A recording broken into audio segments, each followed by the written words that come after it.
నువ్వు నన్ను ప్రేమిస్తే ఏం చేయాలి? నా గొర్రెలు మేపు. ఇప్పుడు మన గొర్రెలు పెరుగుతున్నాయి. కానీ ఇప్పుడు మనం ఏం చేస్తాం? నిజంగా దేవుని ప్రేమించే వాళ్ళు ఏం చేస్తారు?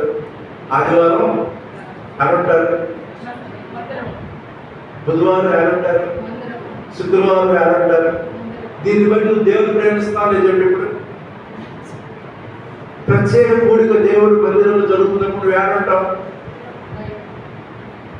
ప్రేమిస్తున్నానని ఒక సింపుల్ మాట చెప్పేదే కాదు. సింపుల్ మాట దేవుడిని ప్రేమించేవాడు ఆయన మాట చూడండి. 16 వచ్చేది అంటున్నాడు.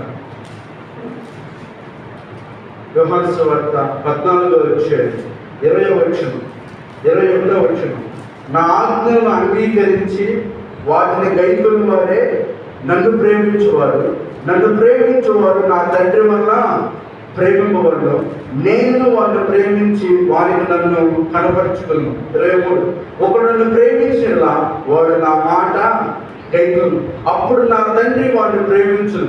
మేము వారి వద్దకు వచ్చి వారి వద్ద విచారం చేద్దాం. నన్ను ప్రేమింపని వాడు నా మాటలో గైకొనడు. మీరు వినుచున్న మాట నా మాట కాదు, నన్ను పంపినా. ఇప్పుడు చెప్పండి, ప్రేమిస్తాం లేదా? దేవుని ప్రేమిస్తాం లేదా? 99% ఈ రోజుల్లో దేవుని ప్రేమిస్తున్నామని అబద్ధం చెప్తున్నాను. ప్రేమించేవాడైతే యేసు ప్రభువు వీరందరికంటే నువ్వు ఎక్కువగా నన్ను ప్రేమిస్తావా లేదా అని పేతురు అన్నాడు, ప్రేమిస్తాను. ఈరోజు చెప్తాడు, నీ కుటుంబం కన్నా, నీ బిడ్డల కన్నా, నీ భర్త కన్నా, నీ భార్య కన్నా, నీ ఉద్యోగం కన్నా, నీ వ్యాపారం కన్నా దేవుని ఎక్కువ ప్రేమిస్తావా లేదా?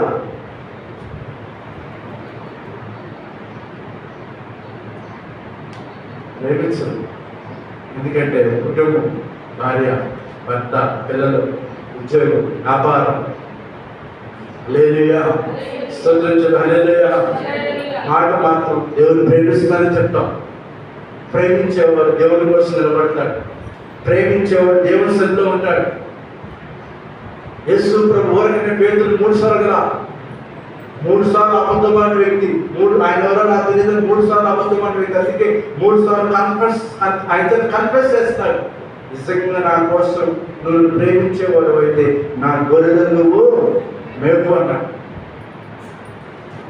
వారిలో నా విశ్వాసం అపనమ్మకం తీసివేయడానికి, ఇదిగో నువ్వు ప్రేమిస్తే నువ్వు నా మాట వింటావు, నా ఆజ్ఞలు కైకొంటావు. అందుకే యేసు ప్రభువు నాకన్నా ఎక్కువగా మీరు ఎవరిని